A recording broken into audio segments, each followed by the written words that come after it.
mujeres, chicos que desaparecen, Claro. que son reclutados para la trata, luego son transportados, llevados como si fuera mercancía a Ujú. otras partes. Nueva York es uno de los Sí. destinos principales.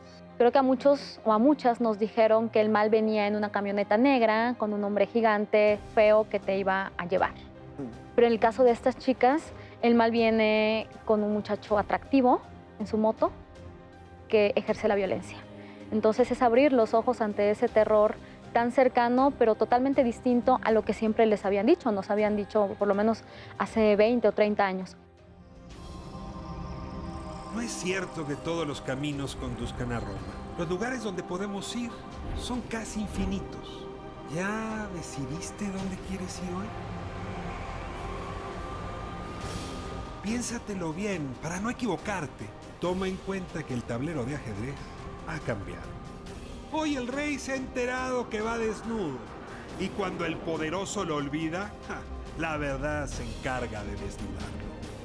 Hay que tener talento para pensar fuera de la caja, para combatir los prejuicios, los ajenos, pero sobre todo los propios. Cada quien posee una pieza única del rompecabezas. Por eso intentamos dialogar, para armarlo juntos. La palabra nos libera y la conversación nos empareja. Aquí no hay lugar común. Pues tengo el privilegio esta noche de contar con Laura Baeza, escritora mexicana, campechana, traducida al chilango en fechas más recientes. Le agradezco muchísimo, la verdad, Muchas que esté aquí con gracias. nosotros. Bienvenida. Gracias y gracias a todos por conversar con nosotros a través de sus televisiones. ¿Cuándo te volviste chilanga? ¿Y cuándo dejaste Hace Campeche? como 10 años.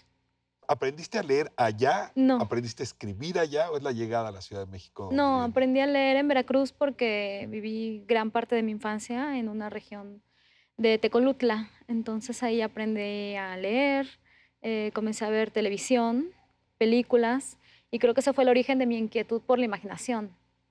Ahora, Después pudiste llegaron haber los sido libros. cineasta, documentalista y decidiste arrojarte a la pluma y al papel. ¿Por qué?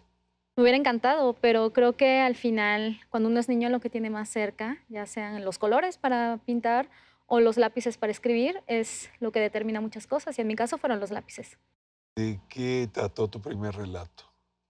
Uy, no me acuerdo, yo nada más recuerdo que cuando era muy pequeña escribía mucho sobre fantasía, me encantaba la fantasía. ¿Y que inventabas personajes, inventabas tramas? Sí. ¿Primera novela en qué momento surgió? En el 2017 comencé a escribirla, eh, escribí bastante rápido, pero pasaron unos años para que se publicara. ¿Bastante rápido porque la tenías ya muy pensada o Sí, apenas te sentaste en la máquina y empezaste a escribir? la tenía pensadísima. Había ido a esa historia una y otra vez durante bastante tiempo.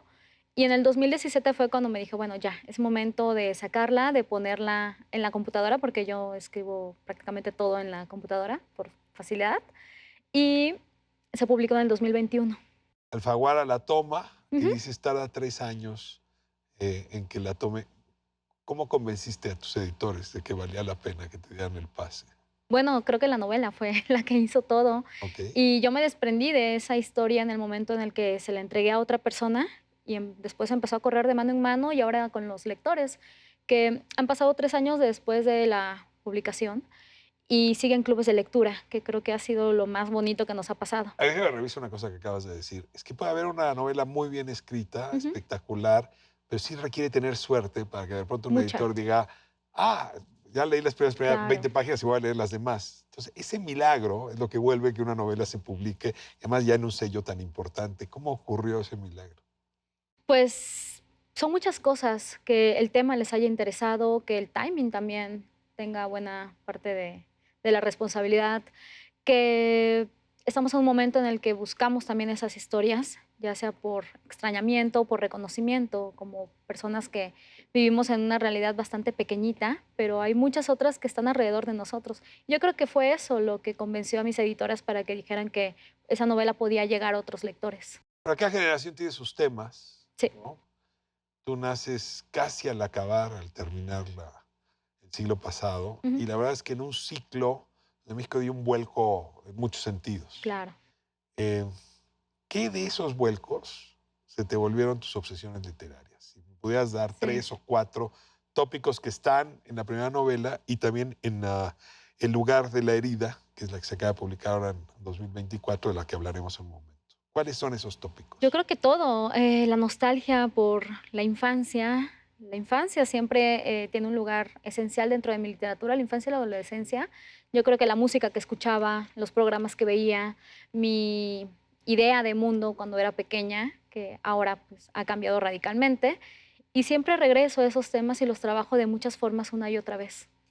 Elegiste ahora para la última novela Tlaxcala como un telón de fondo. Y Tlaxcala tiene muchos significados, ¿no? Sí, Porque desde luego, pues es el lugar de donde partieron muchos de los colonizadores, ¿no? claro, Los colonizadores tlaxcaltecas que fundaron buena parte del país. También Tlaxcala tiene ahí, pues en fin, tradición de violencia y de trata de personas. exactamente. Tlaxcala significa muchas cosas. Tú eliges emplazar ahí la narración. ¿Por qué? De todo esto. Uy, bueno, es bastante complejo, pero esta novela se trata precisamente de eso, del secuestro juvenil para fines de explotación sexual. Y está situada a principios de los años 2000 por dos motivos. El primero porque fue la época en la que yo fui adolescente y también necesitaba regresar a ese momento y recordar ciertas cosas, cómo veía el mundo, qué era lo que me asustaba, cuáles eran mis expectativas, cómo era también mi relación con otras compañeras o lo que yo consideraba que podía ser el amor romántico, que está muy presente ahí. Y la otra porque creo que también a nivel global, o por lo menos aquí a nivel nacional, se comenzaba a saber acerca de todo esto y los alcances que tenía esta actividad, no nada más en México, sino en Estados Unidos. Mujeres, chicos que desaparecen, Claro, que son reclutados para la trata, que llegan a una casa como la que describes sí. justamente Tlaxcala y luego son transportados, llevados como si fueran mercancía Ujú, a otras partes. Nueva York es uno de los sí, destinos principales. Es una trama complicada y tú pones a dos personajes a dialogar, que me da mucha atención que lo hayas hecho así, porque no son dos amigas, no, ¿no? En efecto, es una chica adolescente, Lucero, y es la mamá de otra chica que es claro. Dolores. Entonces es un diálogo intergeneracional. ¿De qué hablan ellas y cómo trenzas la historia a partir de estas dos mujeres? Pensé mucho en eso porque Lucero es una víctima, pero Dolores también es una víctima al ser madre de una chica desaparecida, Nancy, compañera de Lucero. Entonces, entre Lucero y Nancy hay un tipo de relación de compañerismo, porque es lo que les toca, están en el mismo salón de clases, y quizá una amistad incipiente que no termina de cuajar. Son chicas totalmente diferentes. Lucero viene de un contexto sumamente violentado, de una familia que ha tenido muchos problemas, y Nancy, por el contrario, viene de un núcleo familiar bastante hermético, de cuidados, de expectativas, y las dos llegan al peor lugar que pueden imaginarse. Pero del otro lado está Dolores, que es la madre. Entonces a mí me interesaba no nada más hablar desde la víctima directa, la chica que desaparece, sino también ver un poco con los ojos de quien se queda buscando y quien quizá tenga dificultad para asumirse y decir, bueno, yo soy una madre que ahora está enfrentando esto y tiene que salir a buscar a su hija. Es un género muy socorrido en la literatura, la novela de iniciación. Sí, Lo que es muy duro es que la iniciación en nuestro país esté ocurriendo en escenarios de tanta violencia. claro. Y claro, no hay manera de cómo escaparse, o sea, tú no puedes inventarte una iniciación distinta, porque este es el país y esta es Sí. la sociedad que nos tocó.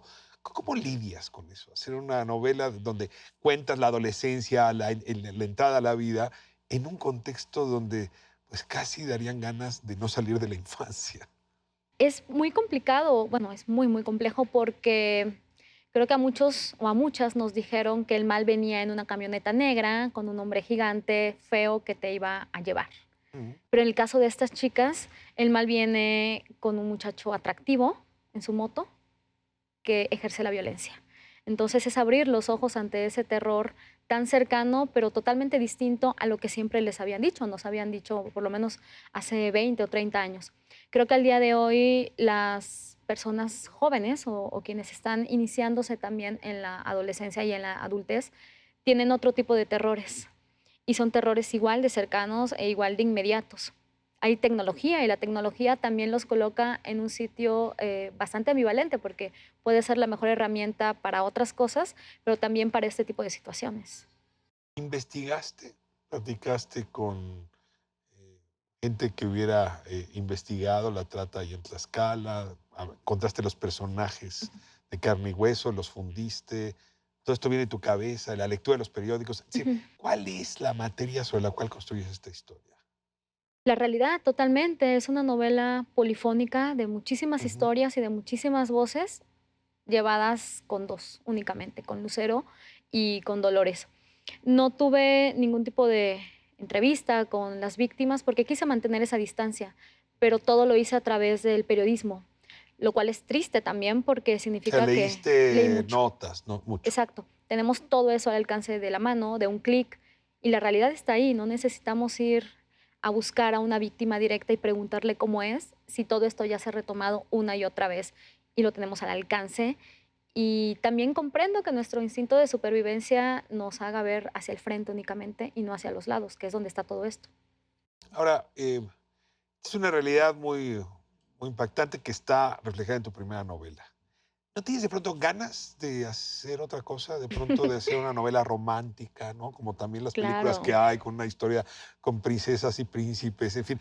No hay una parte de ti que dice, ¿cómo me deshago por un momento en mi literatura de estos temas tan agobiantes?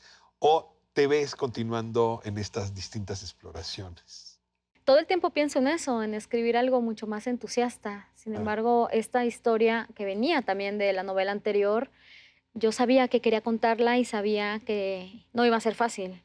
No iba a ser fácil ni investigar, ni escribir, y no iba a ser fácil también comenzar a hacer frente a los lectores, porque al día de hoy, a pesar de que la novela acaba de salir, ya he tenido unos cuantos comentarios de personas que lamentablemente han pasado por eso, y la novela les llegó.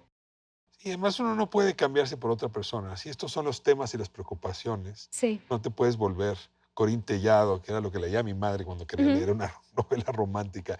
Déjame cerrar justamente con lo que estabas mencionando. Tú entras en conversación con los jóvenes, y Sí, no del 2000, con los jóvenes de de hoy, hoy. con esta novela. ¿Qué te esperas de esa conversación que acabas de arrojar justamente con un libro que llegó a librerías apenas hace un mes?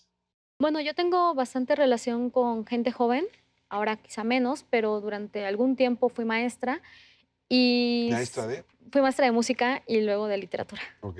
sí. Y me doy cuenta de lo brillantes que son, pero también ese genio que tienen los vuelve vulnerables. Y son personas sumamente capaces de muchas cosas, de lo más fantástico hasta lo más terrible de acuerdo al contexto. Creo que esta literatura y la de mis compañeras y la de mucha gente que está escribiendo al día de hoy está dialogando con ese tipo de situaciones. Y a veces como adultos, bueno, adultos ya un poco separados de esa primera adolescencia, subestimamos a la gente joven. Y creo que no hay nada que subestimar. ¿Cuál es el lugar de la herida, de tu herida? Creo que es esto, es darme cuenta que a pesar de los privilegios otorgados o alcanzados, uno también tiene que abrir los ojos a lo que está alrededor. Y esas son las heridas, las que no nos corresponden directamente, pero con las que convivimos todo el tiempo. Te agradezco muchísimo, Laura Baeza, por este privilegio, esta primera charla que nos reúne y me das felicidades por Muchas gracias. estas piezas, 2 novelas ya andando, y habrá que correr a comprar la última que llegó a librerías hace un mes apenas. Hace un mes y ya está en todas partes, también en librerías de cadena, virtuales, independientes, ferias de libro. El lugar de El- la herida. Es un gran título, además. Laura, sí. muchas gracias. Muchas Nos gracias. encontramos próximo sábado, 10 de la noche, aquí en ADN 40. No hay lugar común.